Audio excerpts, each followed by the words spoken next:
سلام دوستان، امروز میخوایم بریم سراغ سگانه ای که سالهاست تو دنیای فیلم های علمی تخیلی و دیستوپیا حسابی سر و صدا کرده. دایورجنت، این مجموعه فیلم که بر اساس رمان محبوب ورونیکا راست ساخته شده، داستان جامعه تقسیم بندی شده رو روایت میکنه که هر کس باید تو یکی از 5 گروه مشخص جایی بگیره و زندگی کنه. اما آیا دایورجنت فقط یه فیلم نوجوانانه ساده است یا حرفای بیشتری برای گفتن داره؟ بریم ببینیم.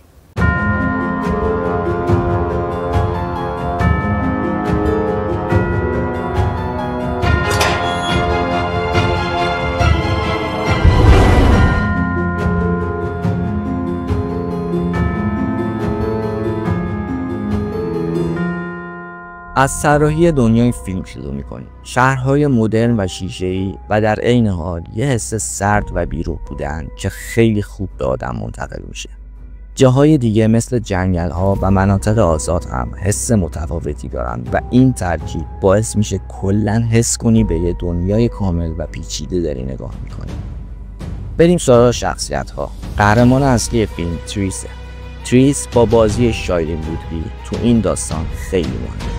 یه دختر معمولی که زندگیش یهویی عوض میشه و مجبور میشه خودش رو کشف کنه و با مشکلات بزرگ دست و پنجه نرم کنه.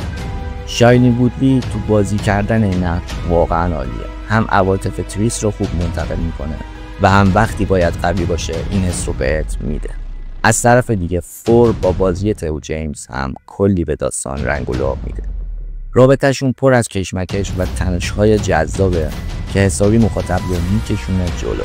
ولی خب بقیه شخصیت‌ها خیلی عمیق نیستن. بعضیاشون فقط هستن که داستان پر بشه و خب این یکم از جذابیت فیلم کم میکنه. داستان اکشن و هیجان انگیزه ولی یه جاهایی کم کشدار.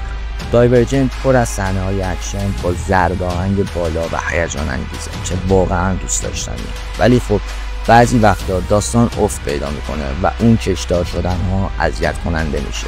یه مشکل دیگه اینه که بعضی جاها داستان خیلی قابل پیش بینیه، یعنی انگار همه چیز از قبل معلومه و دیگه هیجان غافلگیری رو نداره. مثلث عشقی تریس و فور هم یه جورایی تکراری شده. البته به نظرم هنوز هم قشنگه ولی زیاد هیجان انگیز نیست. کارگردانی و جلوه‌های ویژه چشم نواز ولی نه خیلی. جلوه‌های ویژه فیلم خیلی خوب و چشم نوازن. صحنه‌های اکشن به خوبی طراحی شدن و موسیقی هم کلی به هیجان اضافه می‌کنه. کارگردانی هم استاندارده اما خیلی چیز خاص و ماندگار نیست. به هر حال از نظر بصری فیلم قابل قبول و سرگرم کننده است. نظرات مردم و منتقدین دو دسته جدا. خیلی عاشق دایورجنت هستن چون داستان قوی، شخصیت‌های قابل لمس و دنیای جذابی داره. ولی منتقدین معمولاً میگن که شخصیت پردازی ضعیفه و داستان جاهایی کم رمق و پیش بینی پذیره. اما خب در کل تونسته طرفدار خودش رو پیدا کنه و طرفداران ژانر علمی تخیلی و نوجوانانه خیلی این سگانه رو دوست دارن. نقاط قوت فیلم شامل این موارد میشه: 1. دنیاسازی جذاب و متفاوت. 2. بازی عالی شایلین وودلی و تئو جیمز. 3. صحنه‌های اکشن هیجان انگیز و موسیقی خوب. 4. پرداختن به موضوعات هویتی و اجتماعی به زبانی قابل فهم برای نوجوان‌ها. و اما نقاط ضعف: 1.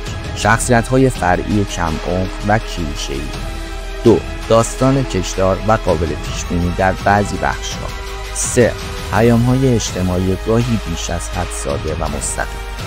و 4. پایان بندی هایی که نتونستن خیلی تاثیرگذار باشن. و اما امتیاز میانگین سگانه دایورجنت تو IMDb حدود 6.6 از 10 هست که نشون میده با وجود ضعف‌ها هنوز خیلی این فیلم رو دوست دارن و براشون سرگرم کننده است. در کل اگه دنبال یه فیلم سگانه اکشن و علمی تخیلی با محوریت نوجوانانه و موضوعات اجتماعی هستی، دایورجنت یه انتخاب سرگرم کننده و قابل قبولیه. اما اگه دنبال یه فیلم عمیق و متفاوت هستی شاید نتونه انتظارتو برآورده کنه. مرسی که تا آخرین ویدیو همراه من بودید. دمتون گرم که لایک و سابسکرایب میکنید. تا یه نقد و بررسی دیگه شما رو به خدای بزرگ میسپارم و خدا نگهدار.